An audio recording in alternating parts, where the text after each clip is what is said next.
Good morning, everybody. Orin J here with another War of the Visions video, and today we're going to do a little preview for the new Vision card coming out this Wednesday, and the buffs to jobs and old units that we're picking up alongside it. Some of them, like the Red Mage buffs, are pretty OP, so I want to take a look at that, show you what we're getting, give you my thoughts on it, all that stuff like we normally do on a Tuesday morning. Now, first up, the new Vision card, Silver Memories.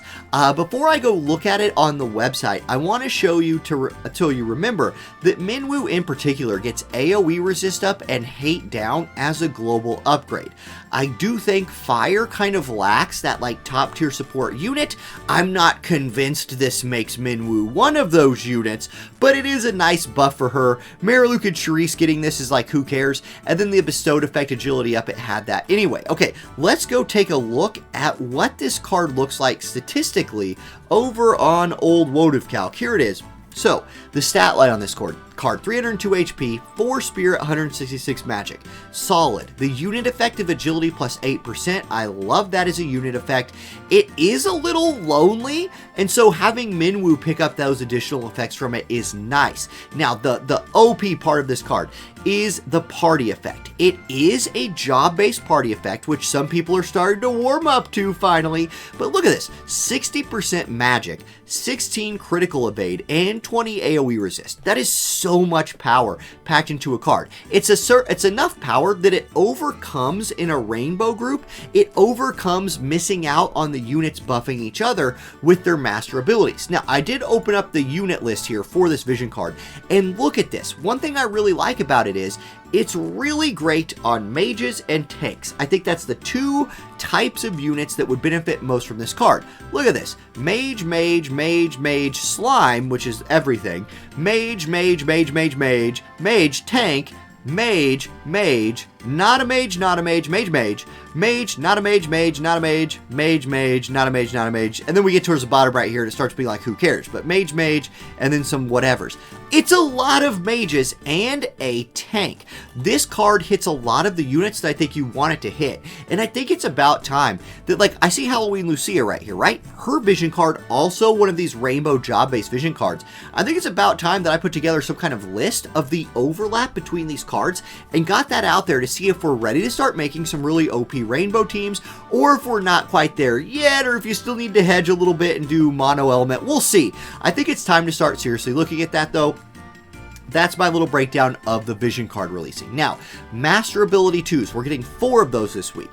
Velny is the first one. I don't think her Master Ability 2 is going to make her like into a good PvP unit or anything like that. She used to have lightning attack and HP for her group with defense pin 20. Not bad. All of that staying the same. She's just also picking up an additional 20% HP and 10% AoE resistance. So just becoming a little bit tankier. She's still just sort of like a niche lightning chaining PvE unit in my opinion. I do use her in like guild raids occasionally. I think she just remains there. She's not as bad as a lot of people think she is, but lightning is so overloaded on the top for damage dealers. It's hard to work in Velny. Even though I think she looks really cool, it is what it is. Okay, Sakura. Now, Sakura, on the other hand, already a great PvP unit, especially when like building anti-dark, anti-light, anti-lightning. Her master ability is crazy. So, previously, she had HP and light attack for her group and 10 defense for herself. Kind of weird. But they leaned all the way in to making her tankier right here. Her 10 defense is now 25. She picks up 20% magic resistance, which is awesome, and gets activation time down. This is really a great master ability too. Then, even though we're not getting this yet, this dream ability, we can look forward to 15 more defense for her, more casting time down, putting her over 500, which I believe means that she is like doubly as fast at casting spells now. I think that's how that math works, right? And then her Thunderbolt skill will pick up an upgrade. Now, we don't have this yet, but we do get this stuff right here Wednesday. So a really nice upgrade for Sakura, who is already super usable. Somebody said thighs of steel. Couldn't agree more. Now, Lorenzo. I want to give a little special shout out to Lorenzo because on stream today, before I started recording, I cleared Earth Selection Quest 14. I would have loved to have had Lorenzo from this Wednesday on that team. His master ability, previously he just had HP for himself and defense for himself. Pretty lame, right? Now he gives his group HP resist and paralyze resist 25. Guys, look, Earth Selection Quest is really hard. Your units get paralyzed on there sometimes. If you're running something like the hat with the paralyze resist on it, you combine that with Lorenzo over here, I think it'll be very hard for your Earth units to get paralyzed. So I really do like this. He also is going to keep his buffs. He'll get 40 accuracy for himself, and on critical or on hit, he will dispel, auto restore, and haste. So permanently dispelling stuff when he hits is pretty cool. His dream upgrade later will give him some initial AP attack and upgrade one of his moves. We're not concerned about that yet. That's later down the line. I think Lorenzo is still a really niche. I think he's useful in Earth Selection Quest. I've never felt the need for him outside of that, but I could have, man, Earth Selection Quest was tough to do without this guy. It was tough to do without this guy. Okay, continuing on. Sosha. Sosha gets a really cool one. She's an SR cost 40 unit. Previously, she had Pierce Attack 15 and Dexterity 40. Not very good.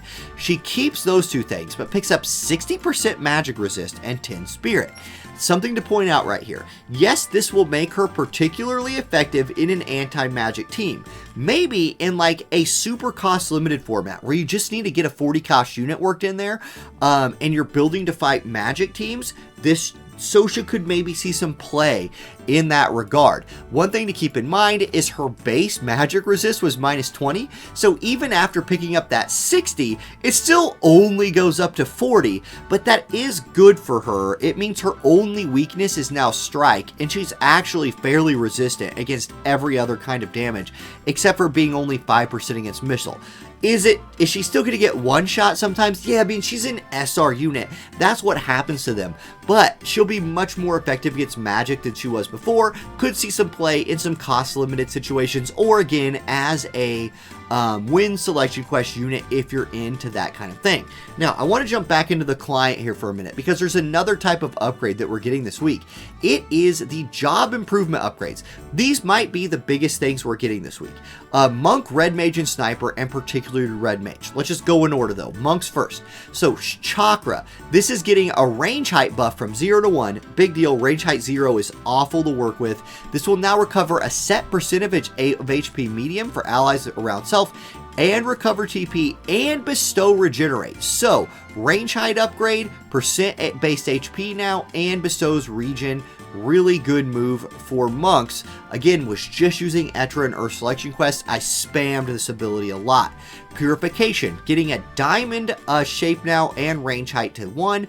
So this is like, it's not as good as Esuna, but it's now a big AoE status effect cleansing move that monks have.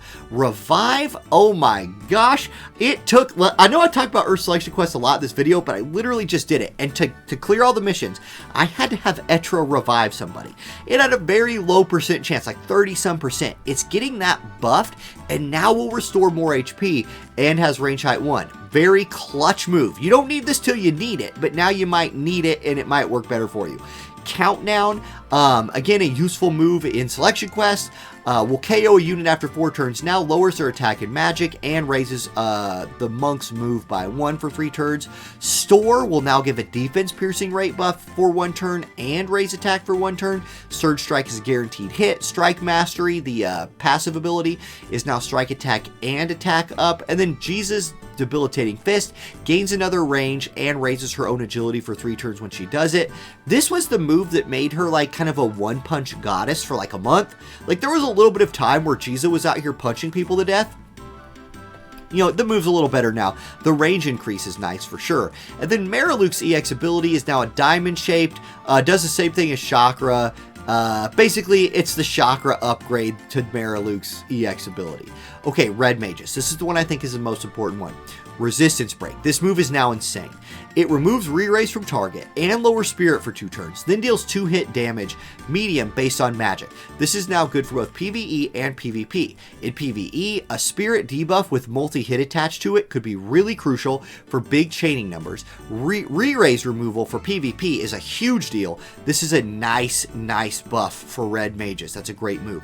Jamming Thrust didn't need much of an upgrade. It's already a staple Red Mage move, but it does give you spirit up for 3 turns now. So I do like that it adds that to the list. That's nice. Fast Cast. This one's huge. So something Red Mages kind of lacked was good stuff to do early on in a fight, right? Like fast cast, sure, giving reaction or casting speed buff to your teammate is nice. Now, when you give that buff, it also gives them haste and raises unit attack resist while in effect. Holy moly, that's nice. This is a big time PvP buff for red mages now. Initial AP up will now also increase magic damage. That's nice. Mage's protection is even better against mages now as it gives spirit and magic resist. Miranda, for the Miranda enthusiasts out there, her EX ability now gains another range. Another range height is a diamond shaped and deals large damage. Massive upgrade to Miranda's EX ability. She needed this. It's really good now. Love that upgrade for her and love the red mage upgrades in general. Next, Sniper. Now, Sniper is not as old of a job, right? Think about Red Mage, think about Monk. They've been in the game since launch. Sniper, a newer job, therefore it's getting a little bit less on the buff side, but it's still not bad. Slow Arrow. This is a shot that debuffs movement of the target by 1. I do like this move, and it now deals large damage, which will encourage the AI to use it sometimes a little bit more. Dispel Spread is now 6 less AP. That's really nice. Barrier Break Arrow, a very commonly used move by snipers, still destroys barriers, but now lowers target's reaction rate for 3 turns. Excellent. Nice buff. And then Victoria Winter's EX ability will lower missile resistive targets, then do its regular debuff. Corwell's EX ability will now lower unit attack resist for 3 turns, then deal large damage and guaranteed hit. Nice buff there. And then Nivlu's EX ability lowers her own AP consumption for 3 turns after she uses it. Boom. There we go. So missile attack, significantly missile attack up for 1 turn, lower AP consumption for 3. A nice buff right there. And there it is, guys. That's what we're getting this week for War of the Visions. Not a big week in terms of releasing new units and stuff, but with the 3rd anniversary on the horizon, y'all, we got Final Fantasy VII coming up. We got Full Metal Alchemist coming up. We've got Addison Rae coming up for the Addison Rae enthusiasts of the world. A lot of stuff coming down the pipe. Very exciting time for the game. Happy to be here with you guys, making videos, hanging out live, and I'll see you next time. Have a good day. Peace.